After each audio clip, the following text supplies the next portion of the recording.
Good morning সবাইকে। একটা নতুন সকালে নতুন শুভেচ্ছা নিয়ে চলে এসেছি। আজকে সকাল থেকে কি করলাম তোমাদের সাথে শেয়ার করে নেব।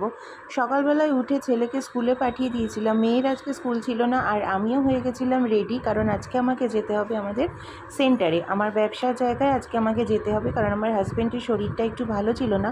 ইন জেনারেলি ওই সকালে উঠে ওখানে যায়, ওই সব কিছু দেখাশোনা করে, আমি আর হাজব্যান্ড মিলে দেখাশোনা করি। আমি বাড়িতে দেখে যতটা পারি হেল্প করি, আর ও সেন্টারে গিয়ে সামলাই। কিন্তু আজকে ওর শরীরটা ভালো ছিল না বলে ও আর মেয়ে বাড়িতে ছিল। আমি সকালবেলায় উঠে ছেলেকে স্কুলে পাঠিয়ে দিয়ে আমি নিজে রেডি হয়ে বেরিয়ে পড়েছিলাম সেন্টারের উদ্দেশ্যে।